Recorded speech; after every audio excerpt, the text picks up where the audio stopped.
আন্নামা খালাকনাকুম আবাসা ওয়া আন্নাকুম ইলাইনা লা তুরজাউন। দুনিয়াতে পাঠাবার পরে তোমরা কি এটা মনে করেছো তোমাদেরকে এমনিতেই ছেড়ে দেওয়া হবে? তোমাদেরকে এমনিতেই ছেড়ে দেওয়া হবে এটা তোমরা ভেবেছো নাকি? না না, ওয়া আন্নাকুম ইলাইনা লা তুরজাউন। আফা হাসিবতুম আন্নামা খালাকনাকুম আবাসা ওয়া আন্নাকুম ইলাইনা লা তুরজাউন। তোমরা এটা ভাবার কোনো সুযোগ নাই যে এমনিতেই ছেড়ে দেওয়া হবে। এমনিতেই তোমাদেরকে সৃষ্টি করা হয়েছে এমনটি তোমরা ভেবো না। রবের দরবারে ফিরতে হবে না এটাও তোমরা ভেবো না।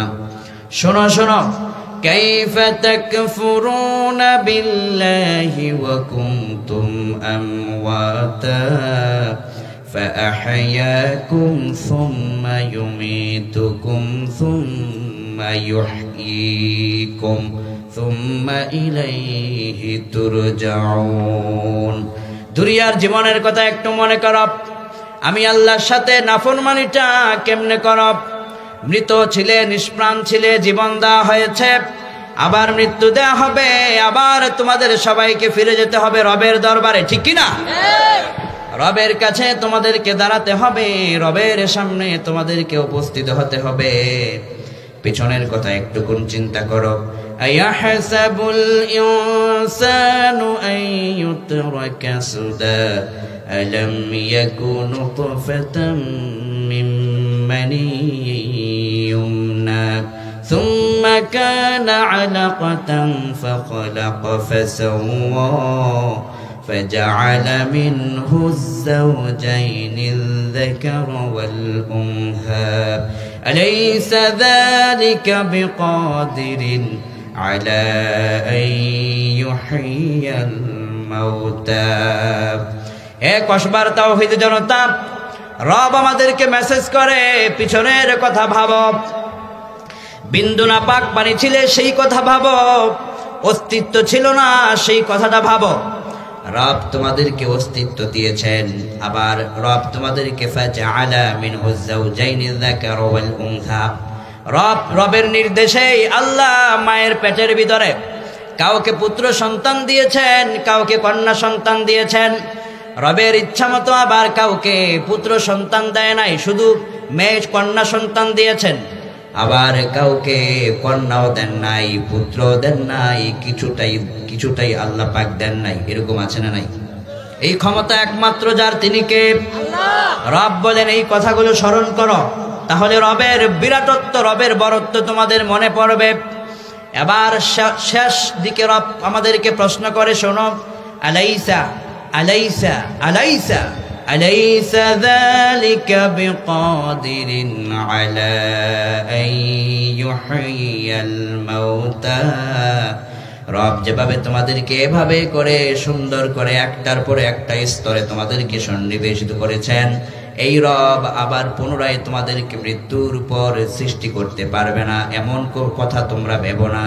রব তোমাদেরকে যেভাবে নতুন করে তোমাদেরকে প্রথম পৃথিবীতে পাঠিয়েছেন, মৃত্যুর পর আবার সেই রব তোমাদেরকে পুনরুত্থান ঘটাবেন, এটাই মহাসত্য, এটাই চিরসত্য, ঠিক কিনা বলেন?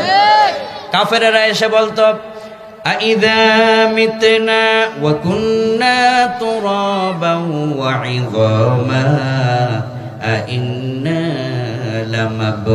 লামাবউসুন আও আবাউনাল আউয়ালুনা কুল ইন্নাল আউয়ালিনা ওয়াল আখিরিন লামাজমুউনা ইলা মিকাতি ইয়াউমিন মা'লুম। কাফেররা বিশ্বনবীর দরবারে এলো, এসে বলছেন, ইয়া রাসূলুল্লাহ, একটা মানুষ মরে যাবার পরে তার হাড্ডি, তার গোশত মাটির সঙ্গে মিশে যাবে। মাটির সঙ্গে মিশে যাবার পরে তারে আবার পুনরায় কিভাবে জিন্দা করা হবে, এটা আমাদের মনে বুঝে আসে না, কেমনে সম্ভব? এরপরে আল্লাহ পাক বিশ্বনবীর উপরে আয়াত নাযিল করলেন, রাসূল আপনি জানায়া দেন, রবের পক্ষে সম্ভব, অবশ্যই সম্ভব। কেমনে সম্ভব? আওয়া আবাউনাল আউয়ালুনা কুল ইন্নাল আউয়ালিনা ওয়াল আখিরিন লামাজমুউনা ইলা মিকাতি ইয়াউমিন মা'লুম। শোনো তোমরা, যিনি প্রথম তোমাদেরকে সৃষ্টি করেছেন, মৃত্যুর পরে সেই রবই তোমাদেরকে জিন্দা করতে সক্ষম। কাফেররা প্রশ্ন করলো, কোন দিন আমাদেরকে জিন্দা করা হবে, কোথায় আমাদেরকে দাঁড় করানো হবে, কোথায় আমাদেরকে রাখা হবে? রব সেই কথাটাকেও ফাঁস করে দিয়েছে, কুল ইন্নাল আউয়ালিনা ওয়াল আখিরিনা লামাজমুউন ইলা মিকাতি ইয়াউমিন মা'লুম। নির্দিষ্ট দিনের নির্দিষ্ট একটা সময়, সেই সময় সম্পর্কে সবচাইতে বেশি যিনি জানেন তিনি হচ্ছেন রব, তিনি হচ্ছেন মালিক, তিনি হচ্ছেন আমাদের রব। তিনি শুধুমাত্র ওই বিষয়টা সম্পর্কে জানেন। এই জন্য রব এখানে স্পষ্ট করেছেন, নির্দিষ্ট দিনের নির্দিষ্ট একটা সময়ে তোমাদের সবাইকে একত্রিত করা হবে। জীবনটা কিভাবে চালিয়েছো সকল বিষয়ে তোমাদেরকে প্রশ্ন করা হবে। এরপরে বিশ্বনবী সাল্লাল্লাহু আলাইহি ওয়াসাল্লাম আমাদের এই আয়াতগুলোকে একসাথে করে তিনি একটা চমৎকার হাদিস উপস্থাপন করেছেন। ওহে মানুষ, যেই দুনিয়ার জন্য, যেই দুনিয়া সাজাবার জন্য তুমি তোমার 20 বছরের জিন্দেগিটা তুমি খোয়াইলা, 20 বছর পর্যন্ত তোমাকে স্টাবলিশ হওয়ার জন্য পড়াশোনা করতে হলো, কর্মজীবনকে তোমাকে স্টাবলিশ করার জন্য বছরের পর বছর তুমি সেখানে সময় দিলা, দুনিয়ার চাকচিক্যের পিছনে পড়ে রবের কথা তুমি ভুলে গেলা। অথচ সেই দুনিয়াটা কত ছোট, বিশ্বনবী তার পবিত্র হাদিসের মাধ্যমে আমাদেরকে জানাচ্ছেন।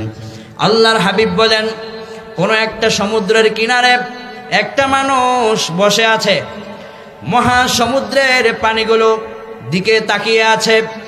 সমুদ্রগুলোর দিকে তাকাবার পরে ওই মানুষটা সমুদ্রের উপরে তার হাতের আঙ্গুলখানা ভিজিয়ে দিয়েছে। হাতের আঙ্গুলখানা ভিজিয়ে দেওয়ার পর, আঙ্গুলটাকে ওঠাবার পর এই আঙ্গুলে পানি থাকবে যতটুকুন। লক্ষ্য করুন, মহাসমুদ্রে আঙ্গুলখানা ভিজিয়ে দেওয়ার পর এই আঙ্গুলে পানি থাকবে যতটুকুন, যত পরিমাণ। মহাসমুদ্র থেকে আঙ্গুল ঢুকিয়ে দিলে পানি থাকবে যতটুকুন কম। ঠিক তেমনি ভাবে তোমাদের হায়াতটা আখিরাতের তুলনায় এত নগণ্য, এত কম। মহাসমুদ্রের পানি থেকে আঙ্গুলে লেগে থাকা পানিগুলোর পরিমাণ যত কম, যত ছোট, আল্লাহ পাকের আখিরাতের দুনিয়ার তুলনায় যে মহাসমুদ্রের বিশাল পানি আছে, দুনিয়ার তুলনায় আখিরাতটা ওই রকম সমুদ্রের চাইতেও বড় বিশালতা। আল্লাহু আকবার। এই আঙ্গুলে যদি আপনি হাত সমুদ্রে নিক্ষেপ করে দেন, আপনার আঙ্গুলে কতখানি পানি জমবে? 1 ফোঁটার বেশি নয়, 1 ফোঁটাও নয়, শুধু আঙ্গুলে লেগে থাকবে, ভিজা ভিজা দেখা যাবে। এই বিন্দু বিন্দু পানির ফোঁটা, এগুলোকে সমুদ্রে আঙ্গুল রেখে দিলে যত কম পানি তোমার আঙ্গুলে লেগে যাবে, আখিরাতের তুলনায় তোমার দুনিয়াটা এত কম। আর যেই মহাসমুদ্রের পানি থেকে যাবে বিশাল, আল্লাহর দুনিয়ার তুলনায় আখিরাতটা সমুদ্রের চাইতেও আরো বিশাল। চিল্লা এখন সুবহানাল্লাহ। ওই বড় আখিরাতের জন্য কি করলাম? এই ছোট্ট সামান্য 1 ফোঁটা পানির মতো দুনিয়ার জন্য কত কিছু করলাম। রবের জন্যে কি করলাম? দুনিয়ার পিছনে পড়ে কত মানুষ রবকে ভুলে থাকে। এজন্য আল্লাহ পাক বলেন, আরাদিতুম বিল হায়াতিদ দুনিয়া মিনাল আখিরা ফামা মাতাউল হায়াতিদ দুনিয়া ফিল আখিরাতি ইল্লা কলিল। দুনিয়া পাওয়ার পরে দুনিয়ার তুলনায় আখিরাতকে তোমরা প্রাধান্য না দিয়ে, দুনিয়াকে প্রাধান্য দিয়ে তোমরা পরিতুষ্ট হয়ে গিয়েছ। শোনো তোমরা, এই যে দুনিয়ার তুলনায় আখিরাতটাকে আল্লাহ অতি সামান্য করেছেন। আবার রব কোরআনে বলেন, ফাআম্মা মান তাগা ওয়া আহারাল হায়াতাদ দুনিয়া ফাইন্নাল জাহিমা হিয়াল মাওয়া। তোমরা যেই দুনিয়ার পিছনে ঘুরে রবকে তোমরা পাশ করে চলে যাও, আর তোমরা দুনিয়াকে প্রাধান্য দাও, এই দুনিয়াকে যারা প্রাধান্য দেয় ফাইনাল জাহিমা হিয়াল মাওয়া, তাদের ঠিকানা হবে জাহান্নাম। নাউযুবিল্লাহ। একজন মানুষ জাহান্নামী হওয়ার পিছনের বড় কারণ হচ্ছে সে দুনিয়াদার যখন হয়ে যায় তখন সে দুনিয়ার পিছনে পড়ে আখিরাতকে ভুলে যাওয়ার কারণে গুনাহ করতে থাকে, দুনিয়া নিয়ে পেরেশান হয়, আখিরাত নিয়ে কোনো চিন্তা থাকে না। অথচ যারা দুনিয়াতেই জান্নাতের সুসংবাদ পেয়েছেন তারা চিরকাল শুধু আখিরাত নিয়ে কেঁদেছেন। হযরতে আমরের জীবনী পড়লাম। আমর ইবনুল আস রাদিয়াল্লাহু আন মৃত্যুর সময় তার সন্তান তার সামনে বসা, স্ত্রী বসা, তার সন্তান, তার আত্মীয় স্বজনেরা তার পাশে বসা। কসবার ভিতরে কোনো একটা মানুষ যখন মৃত্যু সজ্জায় তার পাশে তার সন্তানেরা বসে থাকে, মেয়ে, তার আত্মীয় স্বজনেরা সবাই বসে থাকে। আহারে, লোকটা একটু পরে হয়তো দুনিয়া থেকে বিদায় হয়ে যাবে, জীবনের শেষ সময়টা তার কেমন হবে না জানি, এটা দেখার জন্য মানুষ অপেক্ষায় থাকে, দোয়া করতে থাকে, কান্নাকাটি করতে থাকে। গভীর হৃদয় থেকে তাদের চোখের পানির জল চোখ থেকে অঝর ধারায় পড়তে থাকে, চোখের পানি। আমর ইবনুল আস রাদিয়াল্লাহু আনহু মৃত্যুর দুয়ারে তিনি পৌঁছে গিয়েছেন, বিছানায় তিনি পড়ে আছেন। এমন সময় হযরত আমর তার চোখের দৃষ্টিটা তিনি একদিক থেকে অন্য দিকে ঘুরিয়ে দিলেন। সন্তানেরা প্রশ্ন করলেন, বাবা আপনি অন্য দিকে মুখটাকে ঘোরায় দিলেন কেন? সন্তান তার চেহারার দিকে তাকায় দেখে বিশ্বনবীর সুসংবাদ প্রাপ্ত জান্নাতি সাহাবী আমর রাদিয়াল্লাহু আনহু তিনি অন্যদিকে তাকায়া অঝর দ্বারাই চোখের পানি ফেলে ফেলে কান্না করতেছেন। বাবা জিজ্ঞেস করলেন, সন্তান জিজ্ঞেস করলেন, বাবা আপনি কেন কান্না করছেন? কি জন্য আপনি কাঁদেন? আপনি তা বিশ্ব নবীজির সাহাবী, আপনি বিশ্ব নবীর সাহাবী, আপনার মৃত্যুর সময় কি কান্না মানায়? কেন কাঁদছেন বাবা? তিনি কোনো কথা বলছেন না, তার চোখ থেকে অঝর দ্বারায় পানি পড়তে লাগলো। যখন তাশরীহগুলো পড়ি তখন হৃদয়ের গভীর থেকে চোখের পানি নেমে আসে। আহা সাহাবা, আহারে সাহাবা, আহারে তারা দুনিয়াকে কতটুকুন ছেড়েছেন, মালিককে, রবকে তারা কত প্রাধান্য দিয়েছেন। সাহাবী তো তাদেরকেই বলা হয় যারা দুনিয়াতে থাকতেই রাদিয়াল্লাহু আনহুম ওয়া রাদু আন, মালিক আপন আল্লাহ তাদের উপর সব সময় রাজি, সাহাবীরাও আল্লাহর উপরে সব সময় রাজি। সুবহানাল্লাহ। চিন্তা করছেন আল্লাহ তাদের উপর রাজি, কোরআন সাবেত, কিন্তু আমর রাদিয়াল্লাহু আন অন্যদিকে মুখ ঘুরাইয়া কাঁদতেছে। আমাদের এলাকায় যখন মানুষ কঠিন বিপদে পড়ে কাঁদতে কাঁদতে মানুষ যখন দেখে ফেলে, চেহারাটা ঠাস করে ঘুরিয়ে ফেলে, আমর রাদিয়াল্লাহু আনহু চেহারাটাকে ঘুরিয়ে ফেললেন। সন্তান দেখে বুঝতে পারলেন কাঁদছে। বাবা, বাবা আপনি কাঁদেন কেন? আপনি কেন কাঁদছেন? হযরত আমর বললেন, আমি না একটু পরে চলে যাব। তো আপনি একটু পরে চলে যাবেন এজন্য কাঁদছেন? না, আমি এই জন্য কাঁদছি না। শোনো, জীবনের প্রথম দিকের কথা আমার মনে পড়ল। জীবনের প্রথম দিকে যেদিন রহমাতুল লিল আলামিন নবীজির হাতে কালেমার দাওয়াত আমি পাই নাই, একদিন আমি হাতে তরবারি নিয়ে নবীজির ঘরের দরওয়াজা পর্যন্ত গিয়েছিলাম। আমার উদ্দেশ্য ছিল আজকে আমি নবীজিকে অপমান করে তাকে আমি খতম করে দেব। নাউজুবিল্লাহ। আজ সেই আমর বিশ্ব নবীর হাতে হাত রেখে একদিন আমি কালেমা পড়ার জন্য গেলাম। নবীজি আমাকে যখন কালেমা পড়াবে এমন সময় আমি বললাম, হুজুর কালেমা পড়ান বন্ধ করুন, আগে আপনার সাথে আমার একটা কথা আছে। আমার কথা যদি রাখতে পারেন তবে আমি আমার কথা দিলাম আপনার হাতে হাত রেখে কালেমা পড়ে মুসলমান হয়ে যাব। সুবহানাল্লাহ। আল্লাহর হাবিব বললেন, রে আমর, কি কথা তুমি ইসলাম গ্রহণের আগে আমার কাছে রাখতে চাও? আমর বলছে, আমি বুঝি নাই, জানি নাই গো নবীজি, না জেনে না বুঝে আমি আপনার সঙ্গে কত বেয়াদবি করেছি। আমি আজ ইসলাম গ্রহণ যদি করি আপনি আমাকে কথা দিতেই হবে, ইসলাম গ্রহণের সাথে সাথে জিন্দেগির সব গুনাহ যেন রব আমার মাফ করে দেয়। সুবহানাল্লাহ। আমি এই শর্তে মুসলমান হব, আমার জীবনের সব গুনাহ যেন মাফ হয়ে যায়। আপনি যদি আমাকে বলেন তবে আমি কালেমা পড়ব। আল্লাহর হাবিব বললেন আমার হাতে হাত দাও। হযরত আমর এমন একজন সাহাবা, তিনি দূরে থেকে কালেমা পড়ে মুসলমান হন নাই, বিশ্ব নবীর নবুয়তের হাতে হাত রেখে তিনি কালেমা পড়ে সেদিন মুসলমান হয়েছিলেন। কোন সুবহানাল্লাহ। আল্লাহর হাবিব কালেমা শেষ করার সাথে সাথে তিনি বললেন আমর, তোমার জন্য সুসংবাদ হলো এই পিছনে যত গুনাহ করেছো সব গুনাহগুলো আল্লাহ এই মুহূর্তে তোমার মাফ করে দিয়েছেন। শুধু এখানেই শেষ নয় রে আমর, তোমার মৃত্যু পর্যন্ত এই মুহূর্তে ঘোষণা হয়েছে সামনের জিন্দেগিতে এত সুন্দর সুন্দর কাজ তুমি করতে পারবে। তোমার এই সুন্দর সুন্দর ইসলামের খেদমতের কারণে দুনিয়া থেকে এই জান্নাতের সুসংবাদ পেয়ে তুমি মরবে। কোন সুবহানাল্লাহ।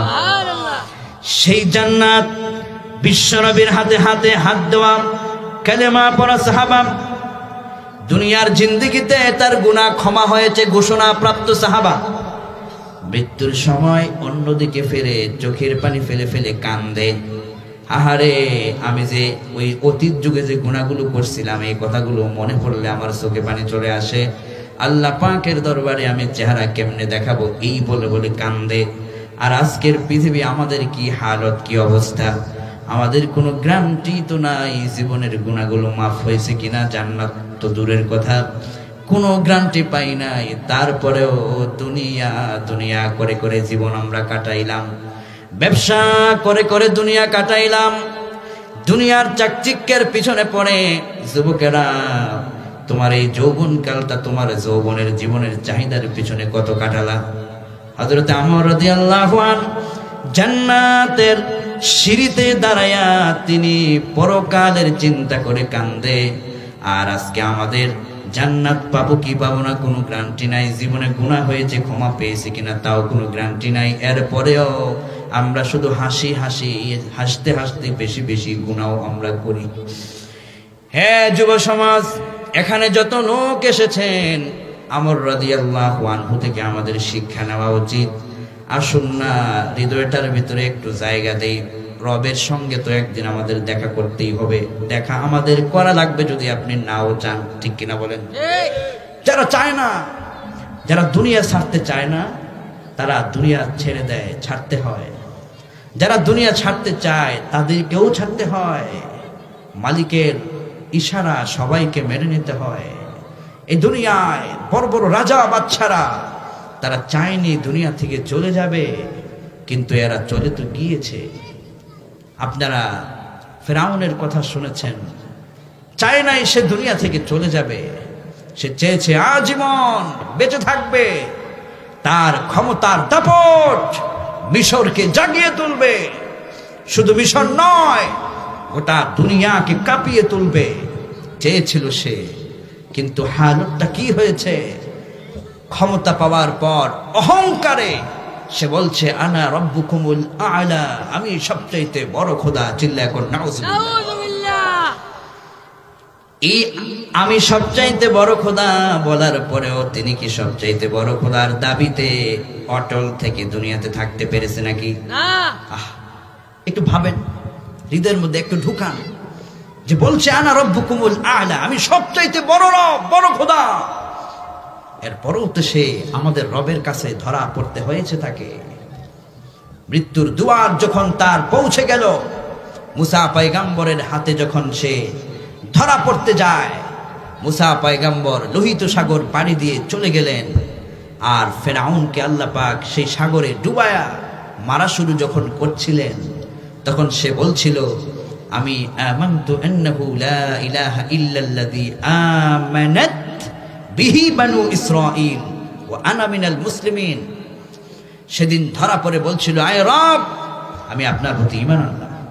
শুধু আমি আপনার প্রতি ঈমান আনলাম না, ওই যে বনি ইসরাঈলরা যেই রবের প্রতি ঈমান আনছে, আল্লাহকে ব্যাখ্যা করে সে বুঝাচ্ছে আমি তাই সেই রবের উপর ঈমান আনলাম। বিপদে পড়ার পর লোহিত সাগরের মধ্যে যখন চিবনি খাচ্ছে পানির নিচে, ফেরাউন তখন কয় আল্লাহ আমি আপনার উপর ঈমান আনলাম, আপনি আমারে বাঁচান। আমাদের দেশে দেখবেন যারা বিপদে পড়ে যায়, মানুষদেরকে ধোঁকা দেওয়ার জন্য মানুষদেরকে ভালো ভালো কথা শোনায়, নির্বাচনের আসার আগে দেখবেন প্রত্যেকটা মানুষের সঙ্গে এসে মুসাফা করে হাত, কত কোমল কত নরম। নির্বাচন যখন জিতে যায় এরপরে এই অসহায় দরিদ্র মানুষদেরকে তারা খবর নেয় না, তাদের জন্য সেই সময় তাদের মনে হয় যেন বেদনার যন্ত্রণা শুরু হয়ে যায়। ঠিক কিনা বলেন? আমাদের এই হালত এটা ওখান থেকে এসেছে। তাদের চরিত্র হচ্ছে এই, তারা যুগে যুগে কালে কালে ক্ষমতা পাওয়ার পর অহংকার দেখায়, অহংকার বশত এমন কথা বলে যে কথাগুলো তাদেরকে ধ্বংসের পথে নিয়ে যায়। ফেরাউন বলছিল আনা রব্বুকুমুল আলা। অবস্থাটা কি হলো? তার ঘরে তার স্ত্রী হযরতে আসিয়া তিনি ঈমান আনলেন রবের প্রতি। সুবহানাল্লাহ। কোন হযরতে আসিয়া ঈমান আনলেন রবের প্রতি, কিন্তু ফেরাউন সে খোদা দাবি করে বসলো। ফেরাউনের কানে যখন আওয়াজ গেল যে আমার ঘরের স্ত্রী আমাকে খোদা মানে না, তখন ফেরাউন স্ত্রীকে ডাকলো এবং স্ত্রীকে বলল তুমি নাকি অন্য রবের ইবাদত করো। আমি যে তোমার স্বামী খোদা, তুমি আমারে না মেনে তুমি অন্য খোদার কাছে ইবাদত করতে যাও, এটা কেমন কথা? তুমি একটা কাজ করো, ওই রবকে তুমি ছেড়ে দাও, আমি রবের সামনে মাথা নত করো। নাউজুবিল্লাহ বলেন। এই আসিয়া থেকে আমাদের মায়েদের শিক্ষা নেওয়া উচিত। হযরতে আসিয়া রাদিয়াল্লাহু তাআলা আনহা সেদিন বলছিলেন ফেরাউন, আমার যদি তামাম মিশর ছেড়ে দিতে হয়, আপনার এই রাজমহল যদিও ছেড়ে দিতে হয় আমি ছেড়ে দিতে রাজি আছি, কিন্তু আমার আল্লাহ পাকের একটা সেজদাকে আমি কখনো ছেড়ে দিতে পারি না। কোন সুবহানাল্লাহ। গ্রেফতার করা হলো আসিয়াকে। ঈমানের পরীক্ষা কাকে বলে?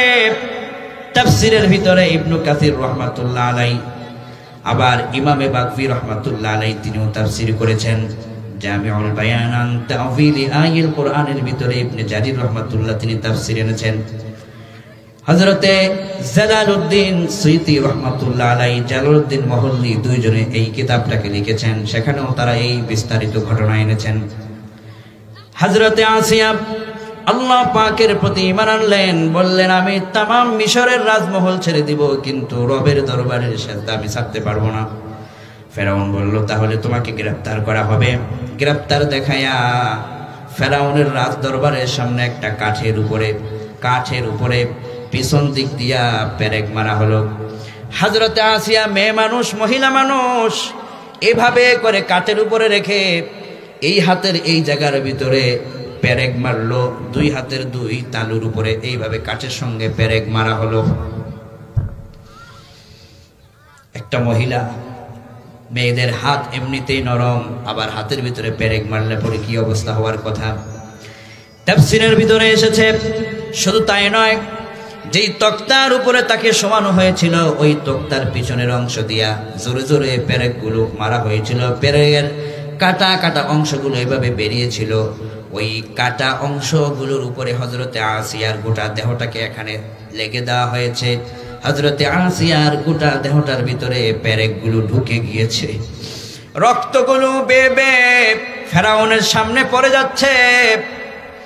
হযরতে আসিয়া এই হাত থেকে রক্ত পড়ছে, দেহ থেকে রক্ত পড়ছে। ফেরাউন তার কাছে গিয়া কয়, ও আসিয়া, এখন তুমি আমারে খোদা মানো, তোমার খোদাকে মাইনাস করো। গোপনে গোপনে যদি আমার কানে কানে যদি আমারে খোদা মানো, তারপরে তোমাকে আমি মাফ করে দেব। হযরতে আসিয়া চোখের দৃষ্টি আসমানের দিকে নিক্ষেপ করে বলে,